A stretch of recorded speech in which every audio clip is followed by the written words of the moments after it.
My name is Joseph Sowa. As you heard from the introduction, I teach composition. And today I wanted to talk about artistic voice and how we can use that as a way to inform our composition pedagogy from a holistic perspective. According to philosopher James K.A. Smith, education is about more than facts and skills. Its primary result is to shape your desires and your imagination. Because of your education, you have come to idealize a certain vision for life and have internalized how to get there. Long after you've forgotten all the test answers and the trivia, you remember, as Seth Godin puts it, people like us do things like this. People like us do things like this both in the sense of what we do and how we do it. In other words, what we teach and how we teach it shapes how our students understand what success looks like in composition and how to get there. In this context of education's ultimately formative impact, let me tell you a story. Once there was an astronomer who, after delivering a public lecture about the solar system, was confronted by a skeptical audience member. "Your talk was very informative," the person said, "but it's a pity what you said about the Earth being held in place by gravity. The truth is, the Earth rests on the back of a giant turtle." This comment dumbfounded the astronomer, but before she could open her mouth to speak, her objector added, "I know what you're going to say, don't ask. It's all turtles all the way down." What does this story have to do with education as desire formation, and what do these things have to do with composition pedagogy?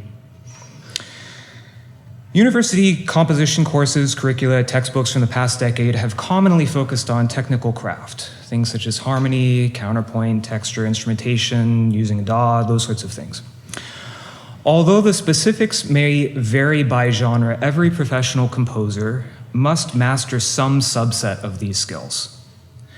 These skills get you onto the field and into the game, so to speak. However, if we're not careful, students internalize the message that compositional success is all craft all the way down. They assimilate the message that if you haven't yet had the compositional success you're seeking, it must be because your music is technically deficient. One common variation on this theme is the idea that composers must develop, quote, an original style, and that their artistic voice is their style. Here, Margaret Wilkins in her book Creative Music Composition is representative. Quote, developing composers might choose to experiment with various styles before finding their true voice. Natural inclination will lead you to the musical style that eventually marks your identity. The problem is, despite how common this view on artistic voice is, it doesn't hold up to scrutiny. So what is artistic voice? To my mind, artistic voice is larger than style.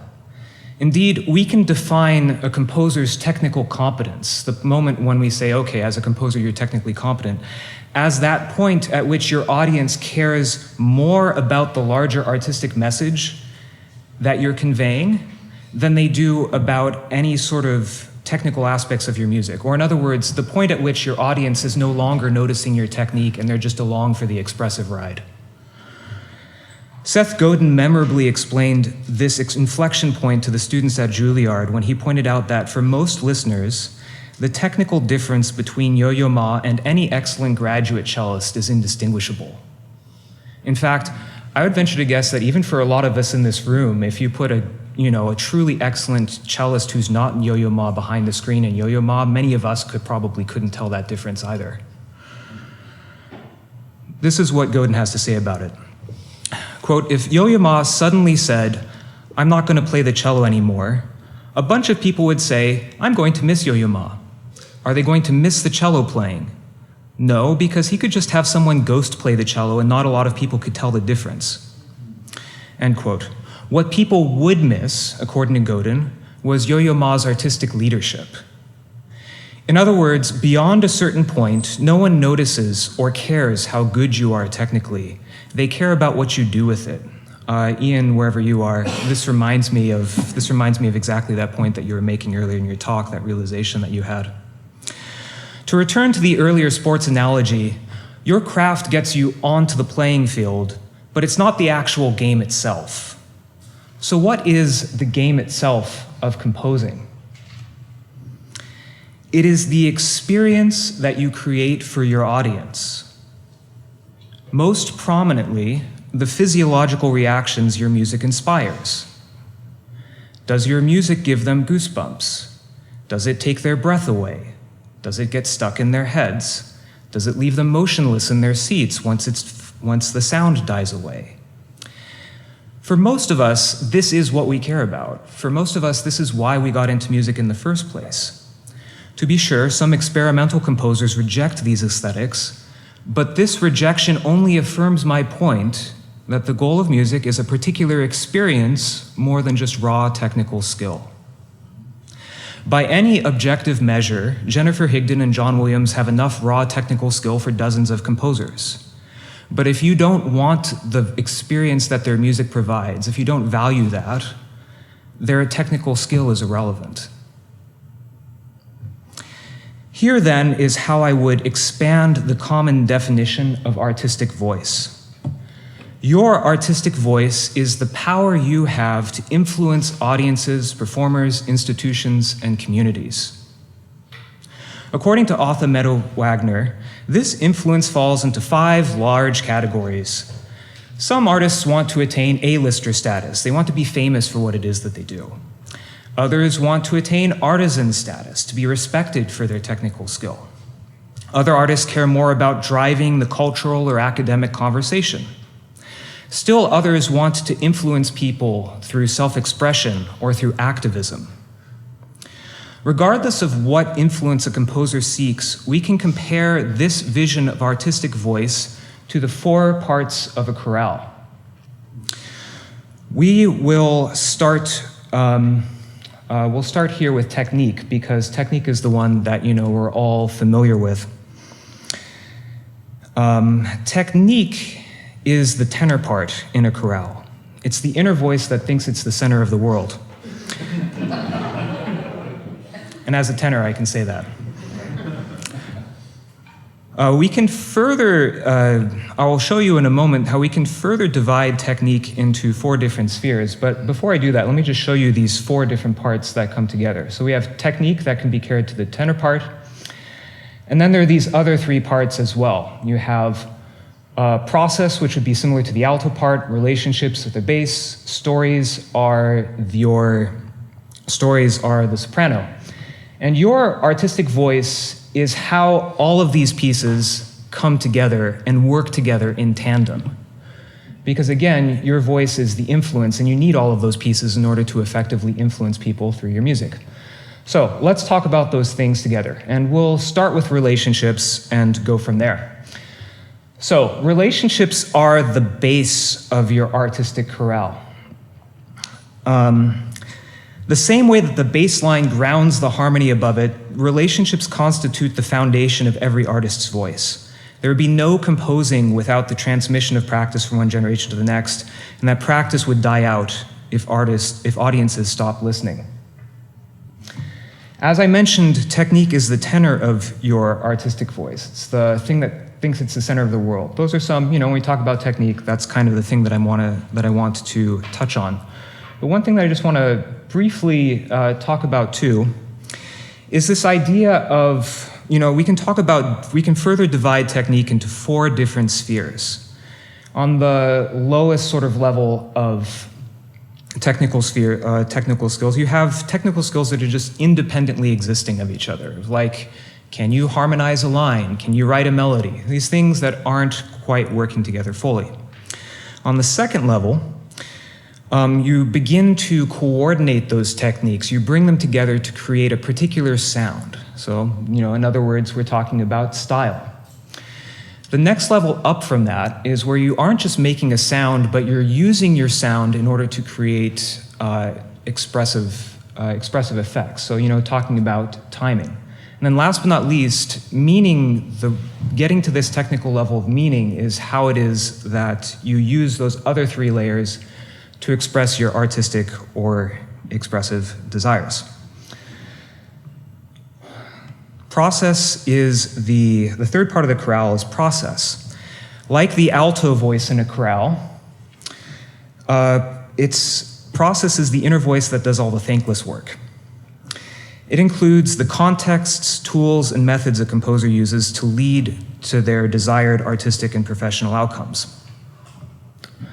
Lastly, stories are the soprano of the artistic chorale. These are the things that people generally pay attention to. We can talk about two different kinds. There's the stories that we tell ourselves, sort of like the perception stories about, these are the stories that, that go on behind, the stories that go on behind the scenes of what we create. And then there are the stories that we tell to ourselves that dictate how is it that we show up and act professionally and why. Now, when all of these, I'm going to go back a few slides. When all of these voices come together and harmonize, your artistic voice sings out clearly and strongly, enabling you to make the difference you want to make in the world. When one of these parts is out of tune or missing, this is what it is that makes it difficult for us to create the influence that we want. So, jumping ahead.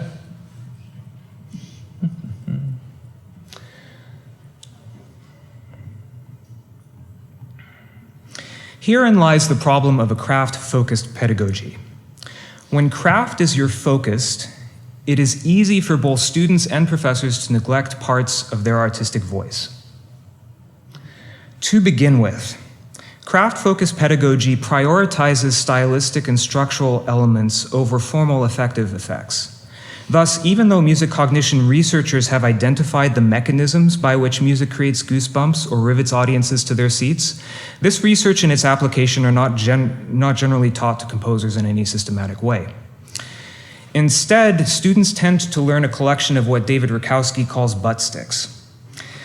I don't know how many of you have seen those before. If you haven't, you should look them up. These are the myths about musical magic that have more to do with our teachers' stylistic biases than actual true musical principles. As a result of this problem, students can find themselves cross purposes with their technique. On the one hand, they want to create goosebumps, but on the other hand, they're confused or frustrated when the things that their teachers prioritize, say strict voice leading or extended instrumental techniques, don't inherently produce those effects.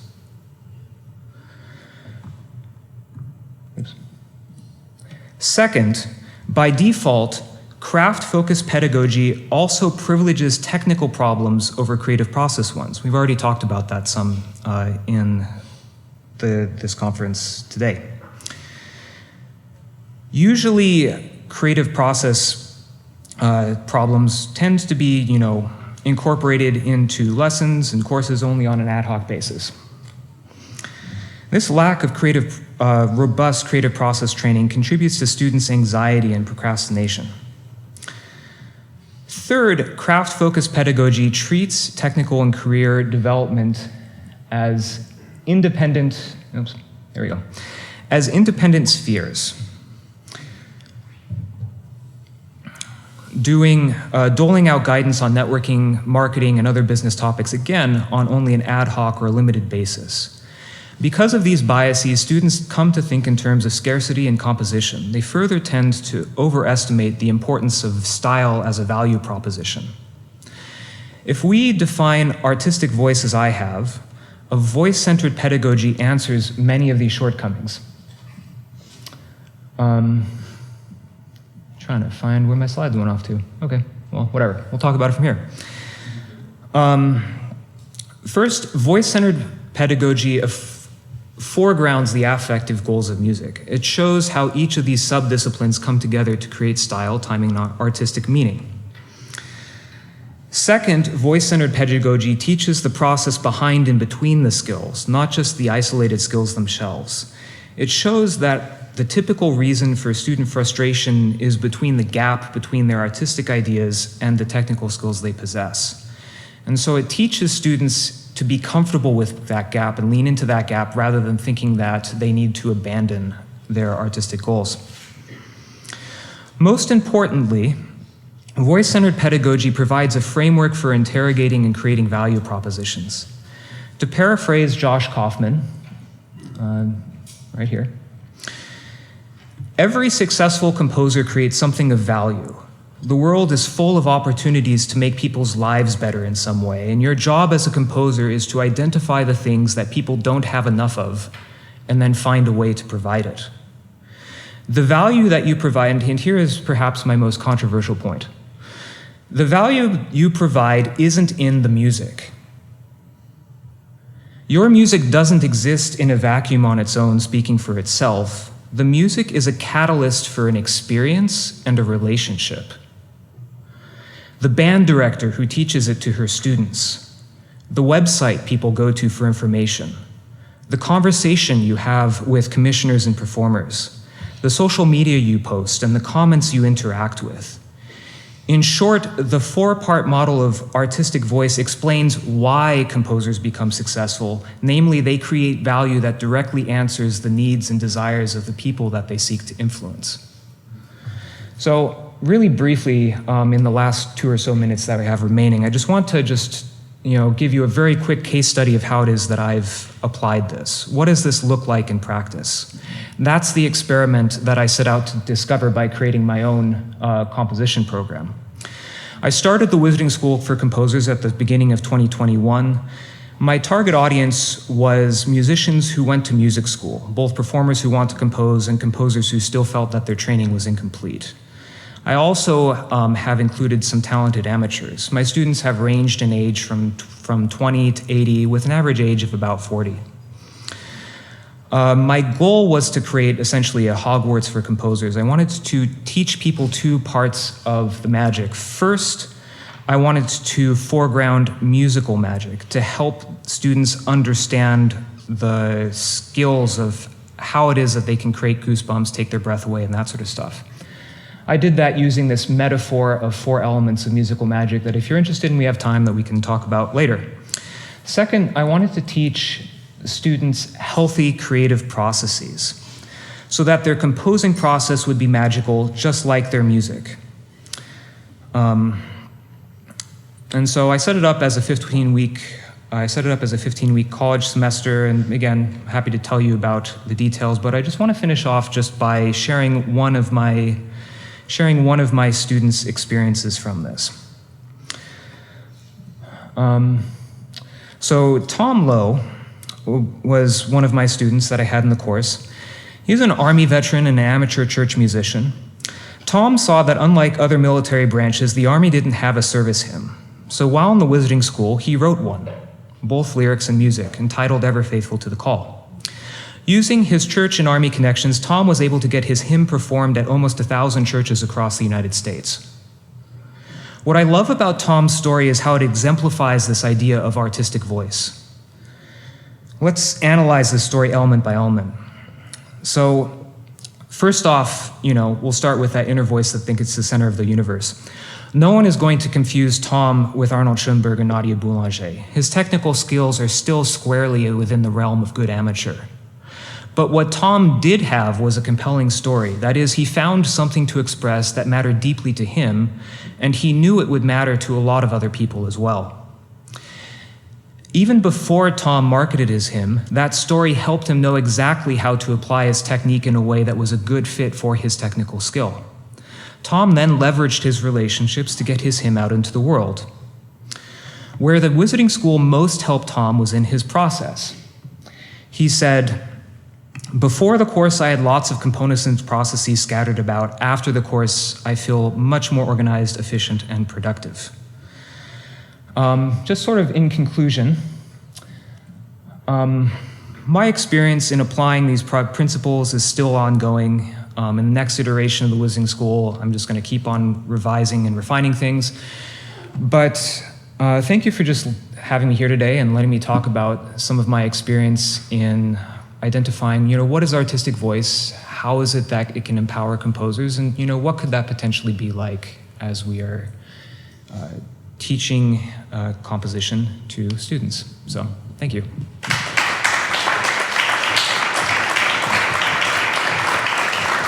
Thank you, Joseph.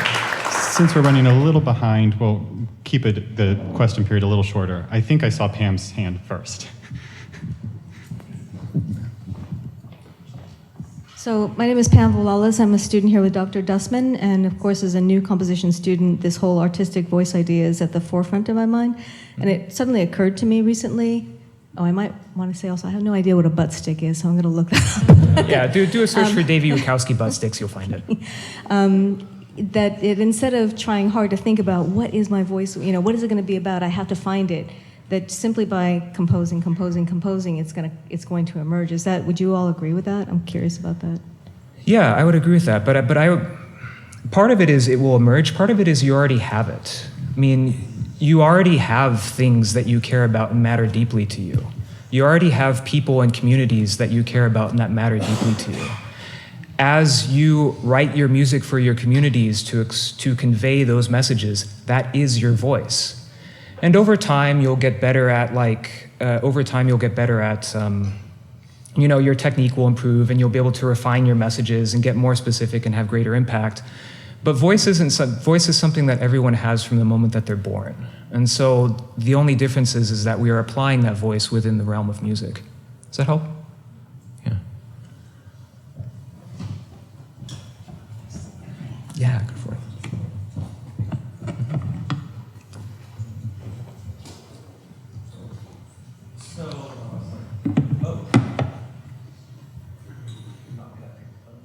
Okay, no?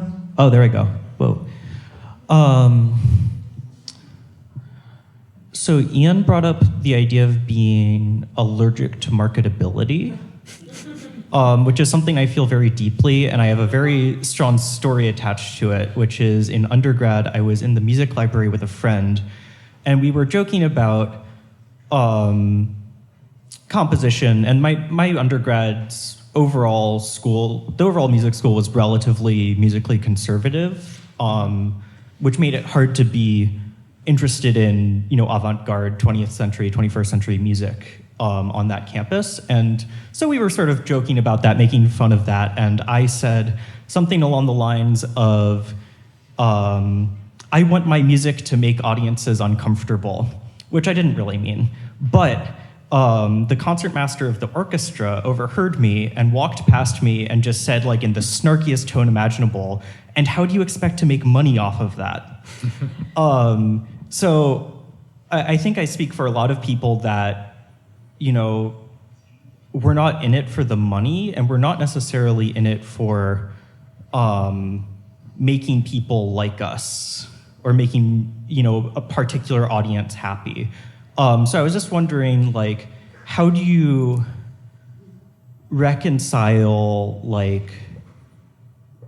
different approaches to even why people compose within, thinking about how you structure your pedagogy? Yeah, thank you. I've like you said, I know that there are a lot of people that fall into this category. But again, I'm going to point you back to that model, which explains it. Is that for all the people that want their music to make people feel uncomfortable, for all the people that, are after a particular sound like that, guess what? There's an audience for that. And a lot of that audience is in this room. This isn't, one of the mistakes that composers frequently make is that when they think of marketing, they're like, oh, I need to market my music as if it's Coca-Cola, or as if it's milk, or as if it's a Disney movie or something that, this is going to be something that is popular for everyone.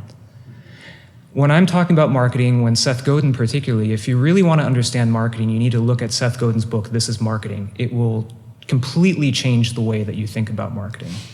In fact, Seth Godin very memorably in a blog post says that marketing has a marketing problem, is that what people think of as marketing is not actually what marketing is. But returning to your point, is that the people that you're trying to influence and the things that change that you're trying to make in the world, that's the marketing. That's what it is that you're after. And so if again, you're trying to make people uncomfortable, that's great. Go for it. Do it.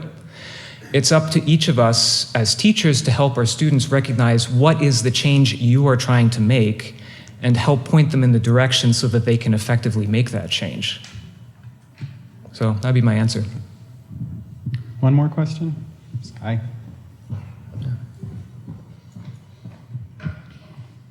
Thanks, I'm Sky McClay from Peabody. Can you say more about how you use music cognition research to teach how to compose using affect and control physiological response? And do you have any specific examples about that? Sure, yeah.